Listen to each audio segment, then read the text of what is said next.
하나님 말씀 에스라 6장 1절에서 12절입니다.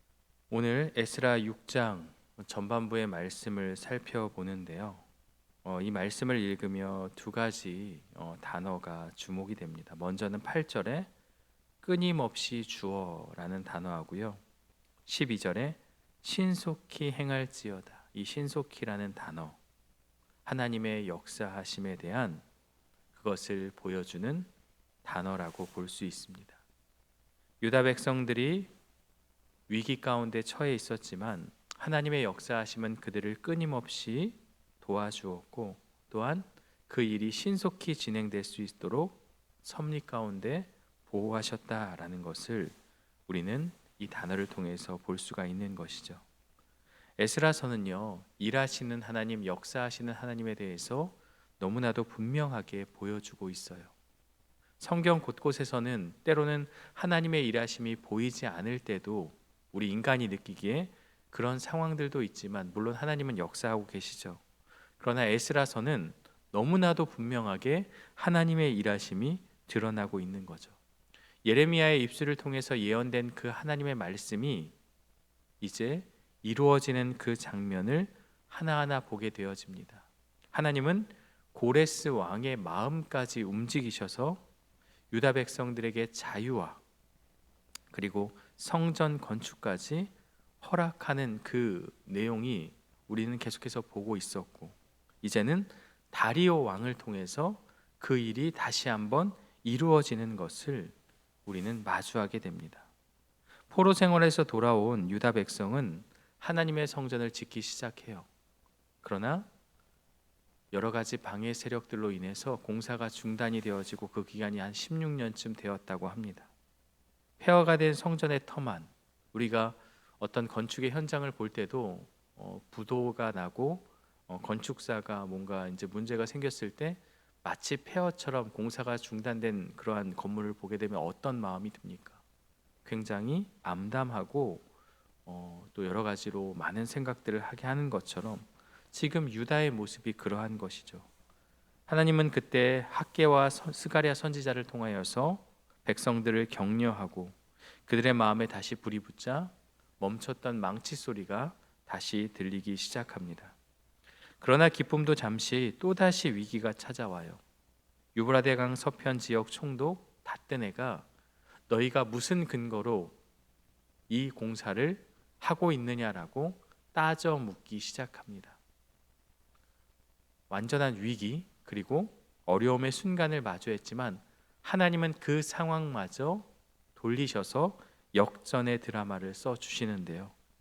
누구의 허락으로 이 성전을 짓고 있고 책임자들의 이름을 대라. 이러한 문제 가운데서 모든 상황을 상세히 기록한 상소문을 다리오에게 올리게 되고, 만일 이 공사를 불법으로 규정한다면 16년 만에 시작한 성전 공사는 다시 멈출 수밖에 없게 되는데요. 백성들의 마음은 다시 한번 불안과 두려움으로 가득했을 것입니다. 오늘 본문은 절망의 한복판에서 하나님이 어떻게 일하시는지를 보여주는 놀라운 역전 드라마인데요. 하나님께서 그 일을 시작하셨다면 반드시 끝까지 이루신다는 그 진리를 우리는 발견하게 되어집니다.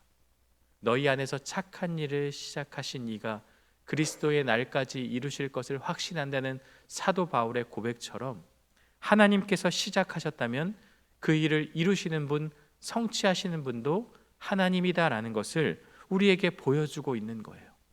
우리의 삶에 더디고 멈춰있는 것 같은 그 문제가 있을지라도 하나님이 시작하셨다면, 그 하나님이 우리와 함께 하신다면 반드시 이루신다는 진리의 말씀, 그것이 오늘 본문의 핵심이라고 볼 수 있어요. 약속의 말씀은 하나님의 때에 빛을 발하는데요. 1절 말씀을 보면 이에 다리오 왕이 조서를 내려 문서 창고 곧 바벨론의 보물을 쌓아둔 보물 전각에서 조사하게 하여. 다뜨네의 상소문을 받은 다리오 왕은 조서를 내려서 조사를 명령합니다. 형식적인 것이 아니라 문서 창고를 샅샅이 뒤지게 하죠. 그런데 바벨론 안에서는 찾을 수가 없었어요. 아마 대충 찾는 신용만 했다면 아마도 여기서 그 찾는 일이 멈췄겠죠. 다행히 다리오 왕은 샅샅이 조사를 지시합니다. 2절에 보면 메데도 앙메다 궁성에서 한 두루마리를 찾았으니 거기에 기록하였으되, 놀랍게도 메데 제왕의 수도인 앙메다 궁에서 한 두루마기를 발견하게 됩니다. 이 앙메다 궁은요, 바벨론의 여름을 피해 왕이 머물던 별궁이 있는 곳입니다. 성경은 이 사건을 담담하게 서술하지만 기록하였으되 찾았으니 이 발견이라는 단어 뒤에 숨겨진 하나님의 섭리를 보아야 합니다. 이것은 우연이 아니죠. 여름 별궁의 기록 보관소 깊숙한 곳에서 수십 년이 지난 낡은 문서 하나가, 그 두루마리 하나가 유다의 운명을 결정지을 중요한 증거물이 되어서 하나님의 정확한 때에 발견되었다는 것입니다. 하나님은 인간의 방해와 또 망각 속에서도 약속을 잊지 않고 가장 결정적인 순간에 이방 왕의 손을 통해서 발견되게 하십니다. 여러분, 이것이 바로 유다와 맺은 약속을 영원히 기억하시고 지키시는 하나님의 약속입니다. 이 두루마기에는 무엇이 기록되어 있을까요? 바로 고레스 왕의 칙령이 보존되어 있습니다. 유다를 자유롭게 하고 성전을 짓게 하고, 그리고 그 안에 있던 기물들까지 돌려주게 되는 그러한 내용이 기록되어 있습니다. 3절을 볼까요?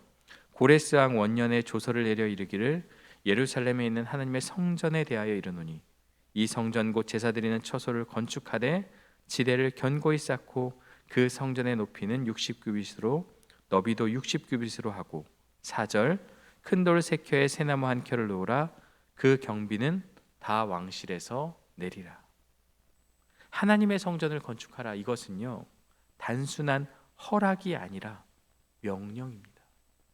이방 왕을 통해서, 고레스 왕을 통해서 유다 백성들이 성전을 짓도록 만드는 하나님의 섭리가 담겨 있죠. 더 놀라운 것은 4절에 모든 경비는 왕실에서 내라. 성전을 짓는 비용까지도 그 나라가 모든 것을 감당하는 놀라운 명령이 기록되어 있습니다.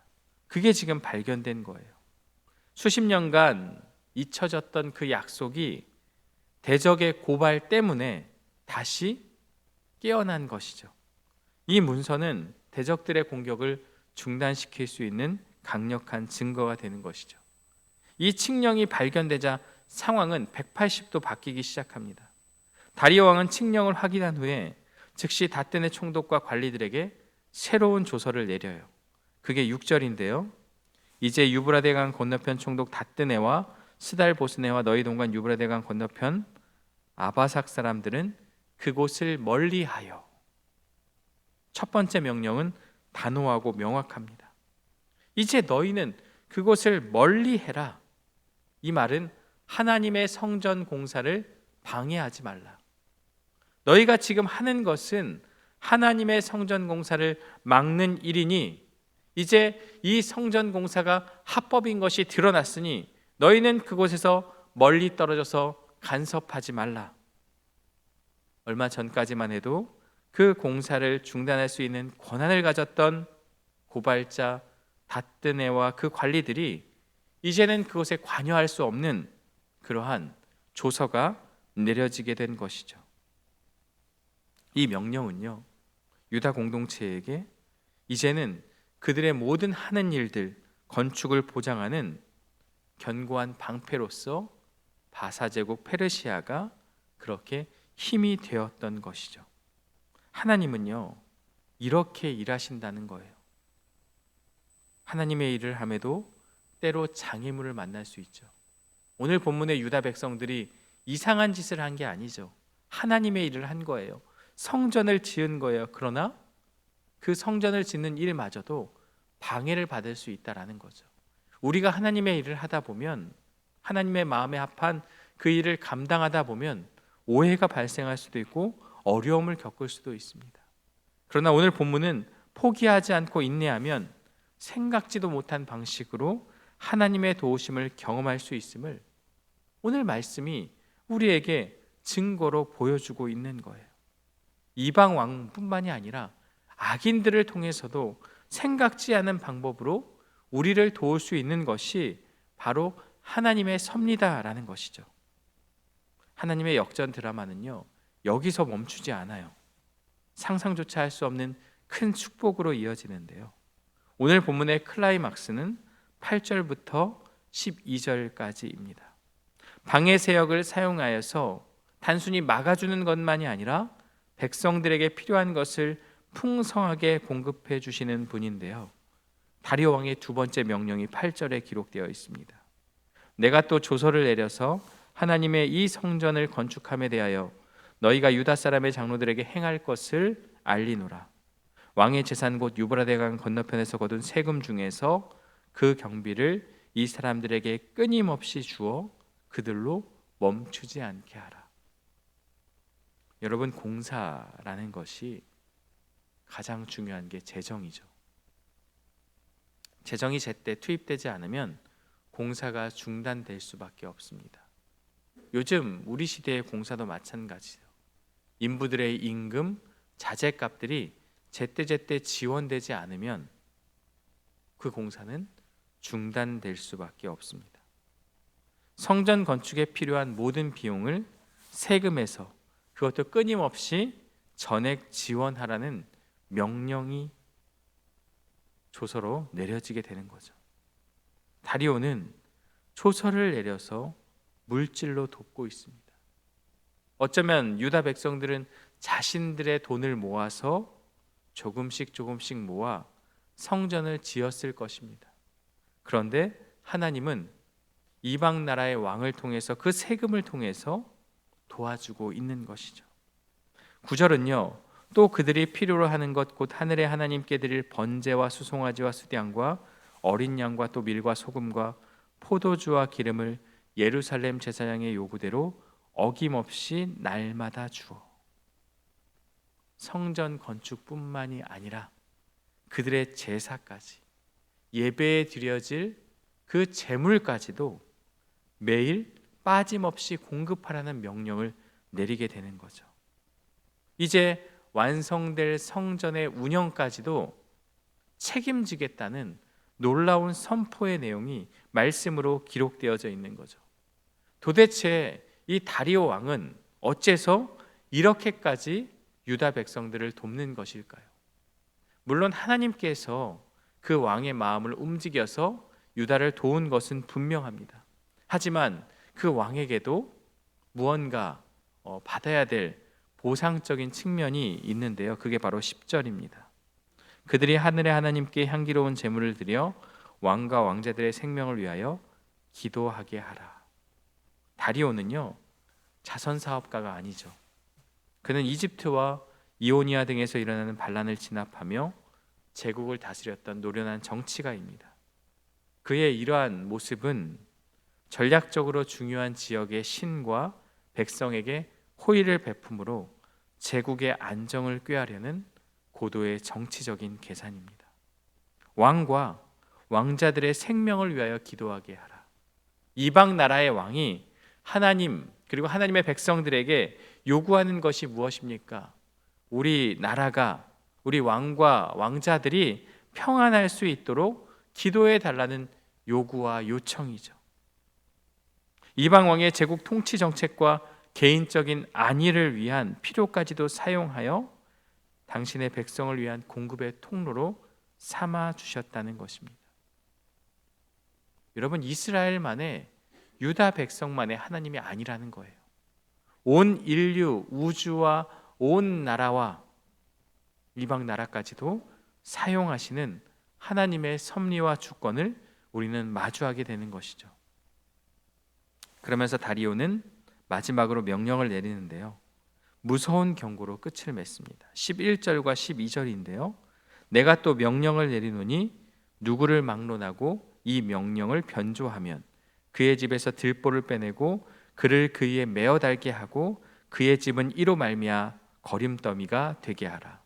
이 명령에 대해서 누구나 변조하거나 이것을 방해한다면 그 집안을 다 죽이겠다는 무서운 경고의 말씀을 내리고 있는 거죠.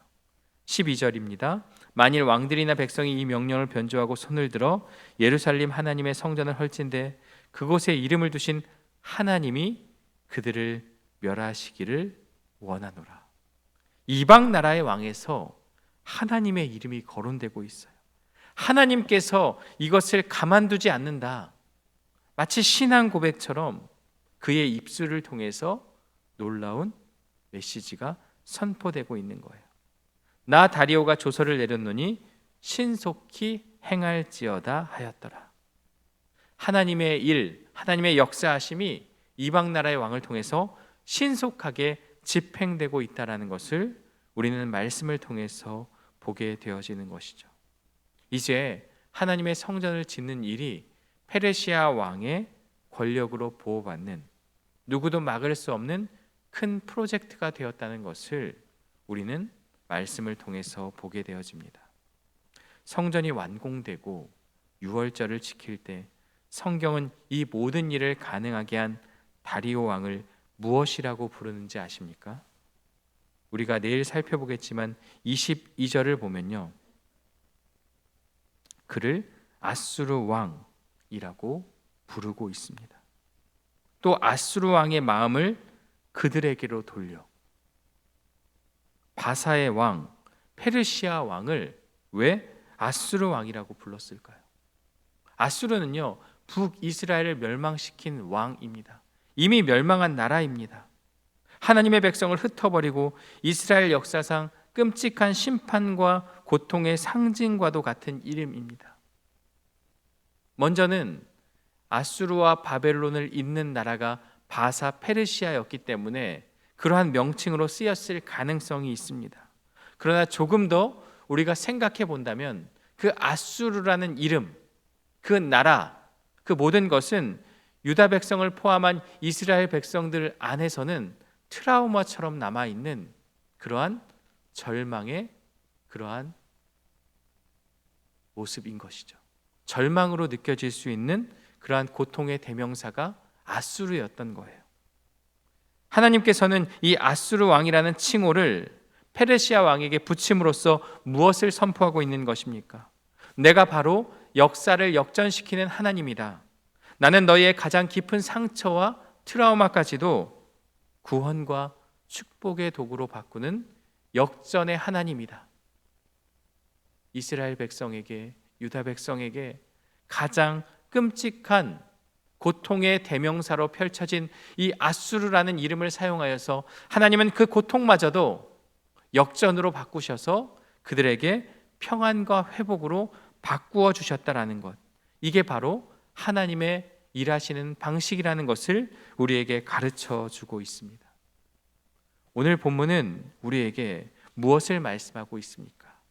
첫 번째는 하나님은 약속을 잊지 않으시는 신실한 하나님이다라는 것이죠. 고레스의 칙령은 수십 년간 잊혀 있었지만 가장 결정적인 순간에 발견되어서 상황을 바꾸는 열쇠가 되었습니다. 하나님의 약속의 말씀이 우리 삶에서 때로는 더디게 느껴지고 삶에서 잊혀진 것처럼 보일지라도 하나님은 반드시 하나님의 때에 성취한다는 사실입니다.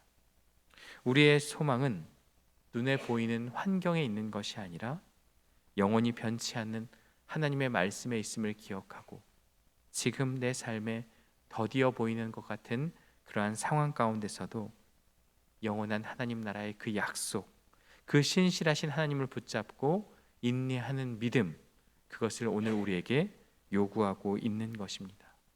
두 번째는 하나님은 대적의 공격을 축복의 기회로 바꾸어 주십니다. 다뜬의 총독의 고발이 없었다면 이스라엘 백성은 성전 건축을 더 빠르게, 신속하게, 안전하게 집행할 수 없었을 것입니다. 그러나 하나님은 이들의 공격을 통해서 그 상황을 바꾸어 주시는데요, 원수들이 파놓은 함정을 디딤돌로 바꾸시고 그들이 던진 돌을 집을 짓는 주춧돌로 사용해 주시는 그러한 말씀을 우리는 보게 되어집니다. 에스라 6장의 말씀은 하나님의 놀라운 역전 드라마가 기록되어 있습니다. 약속의 말씀이 다시 발견되고 성전 건축을 막아서던 방해 세력은 오히려 보호자로 바뀌었습니다. 심지어 하나님은 이스라엘 민족의 가장 큰 상자였던 악수르라는 이름마저 축복의 상징으로 바꾸어 주셨습니다. 오늘 말씀은 우리가 섬기는 하나님이 바로 이런 분이다라는 것을 말씀하고 있어요. 절망을 희망으로, 저주를 축복으로, 고발을 공급으로 바꾸시는 역전의 드라마, 바로 우리 하나님이 그런 하나님이라는 것을 우리에게 말씀하고 있어요. 이제 우리는 삶의 현장으로 나아가 우리를 가로막는 이 닷새내의 상소문과 같은 그러한 일들이 벌어질 수 있습니다.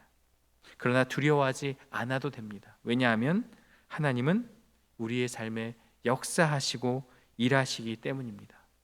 너무나도 기가 막히게 그 상황을 바꾸시어서 역전의 드라마를 써내려가는 하나님이 우리 하나님이기에 그분의 신실하심을 의지하며 믿음으로 나아가는 저와 여러분들 되시기를 주님의 이름으로 축원합니다.